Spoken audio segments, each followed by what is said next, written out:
So what's up guys, what's going on? It's your girl Ken. First episode of Beats and Bandanas Podcast.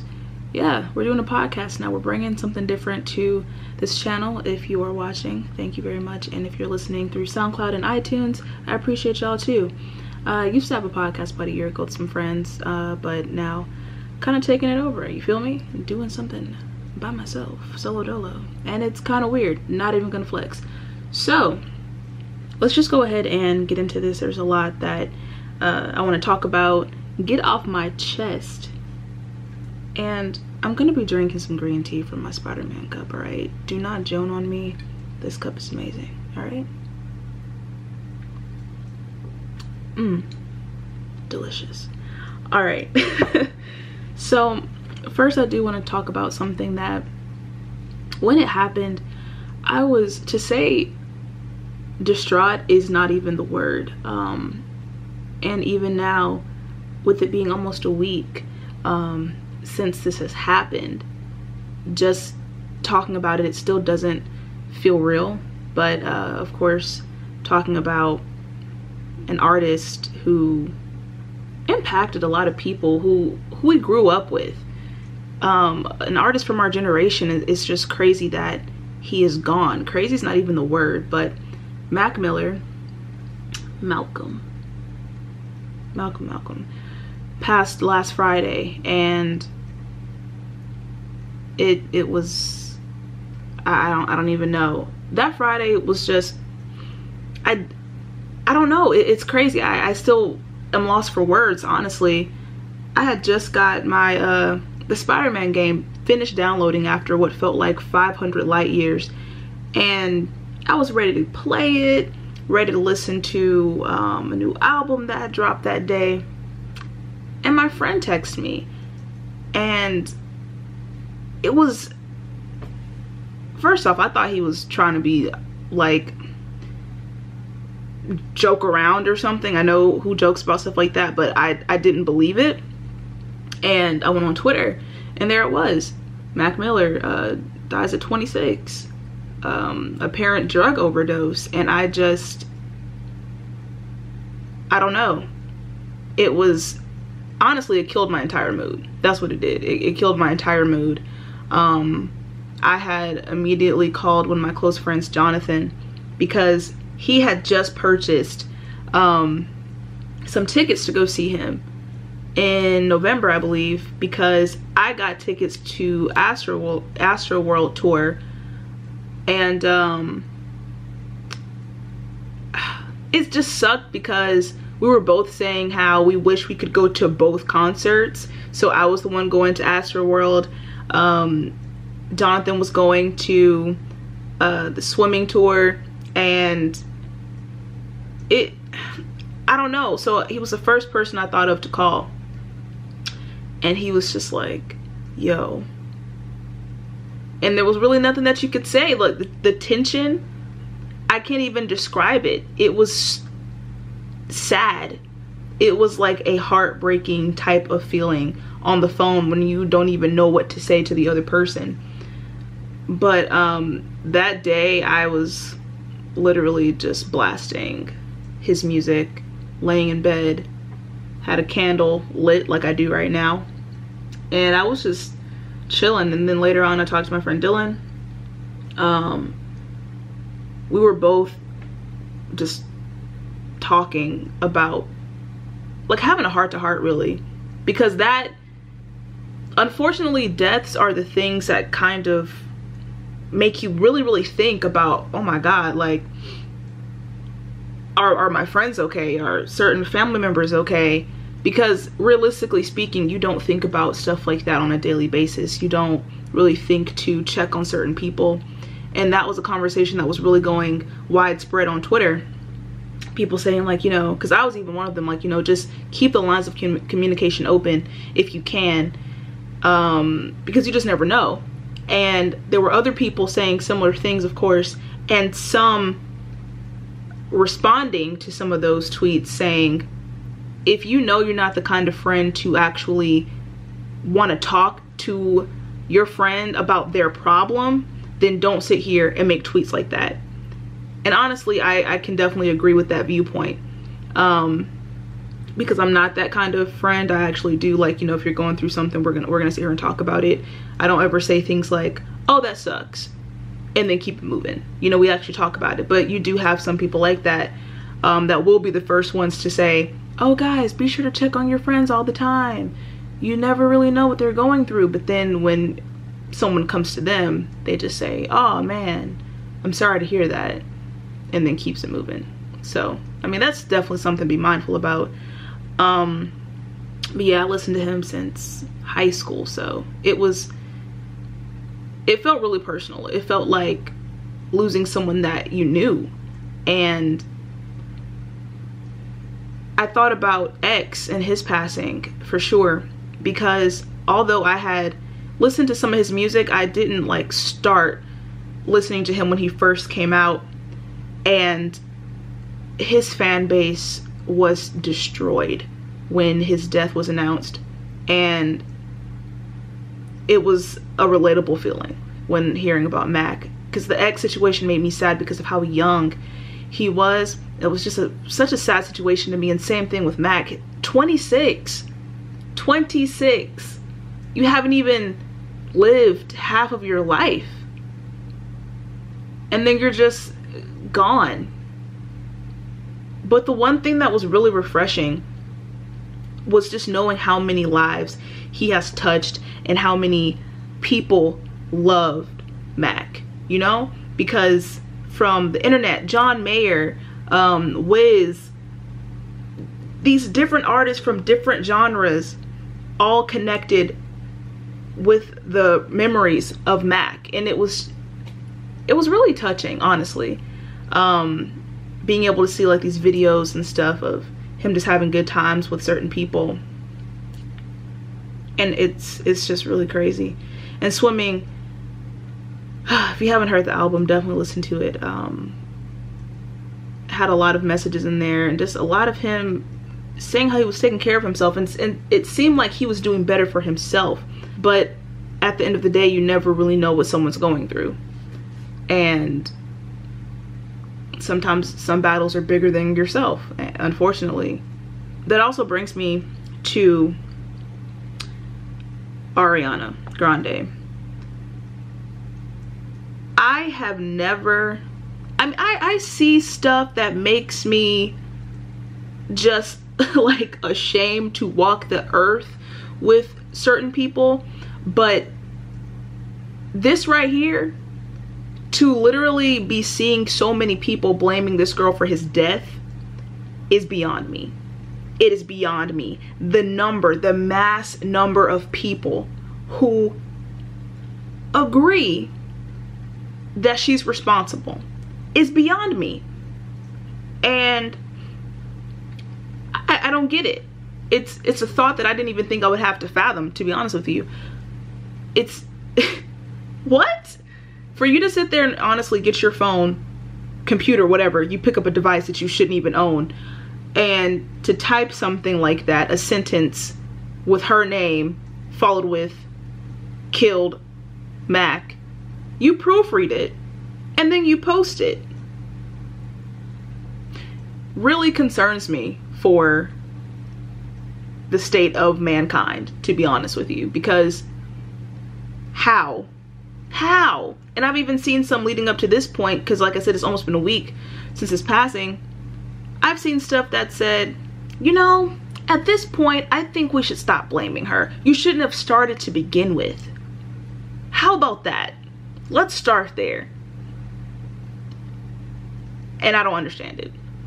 It's disgusting how many comments she's gotten on her page slandering her. I can't even imagine her DMs and stuff like that, because people want to point fingers and blame someone.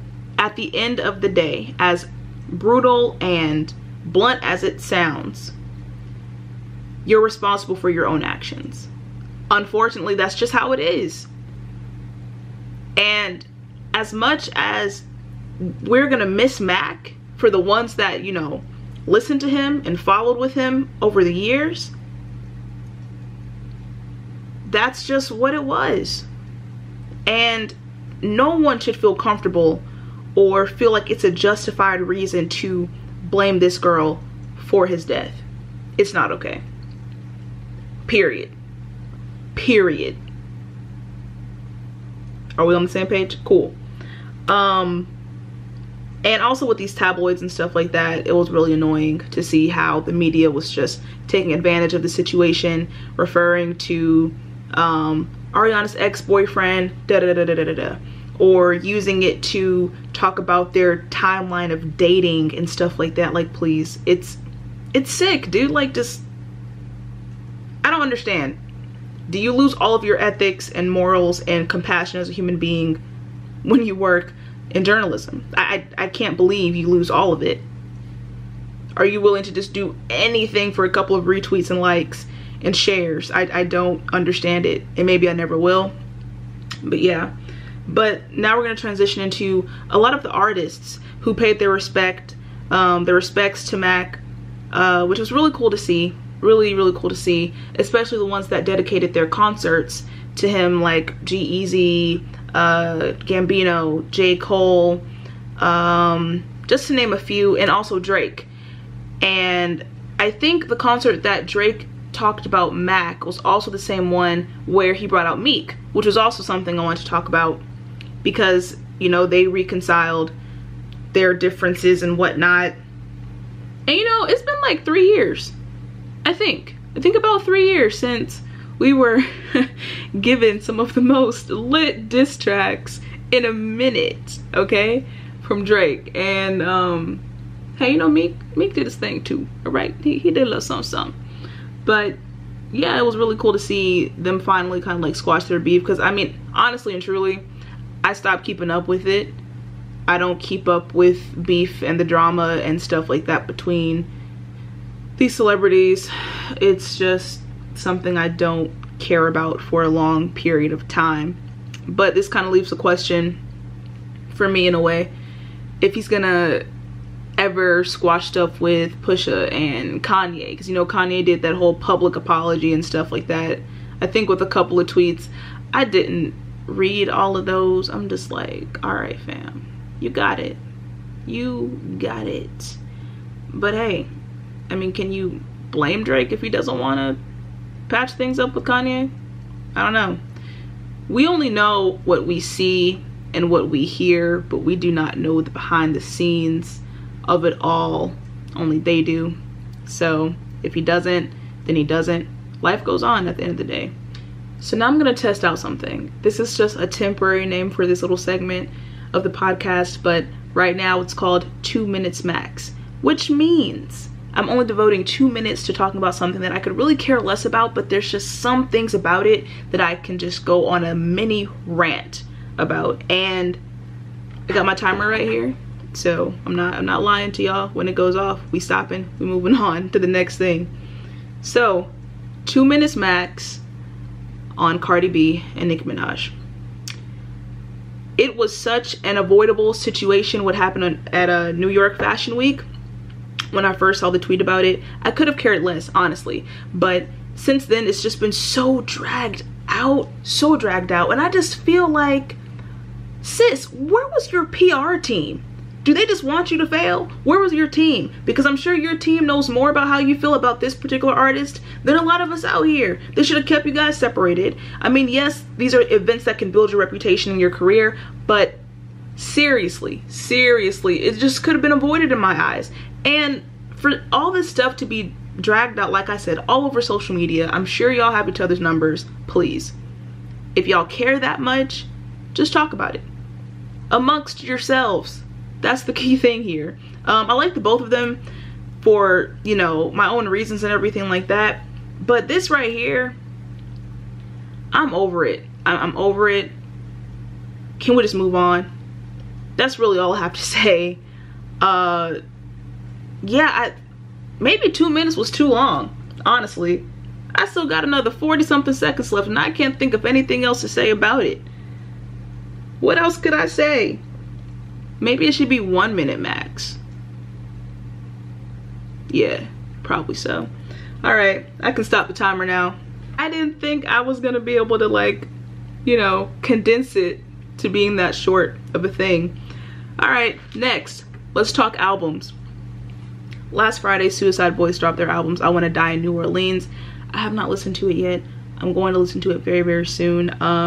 I really do enjoy their music.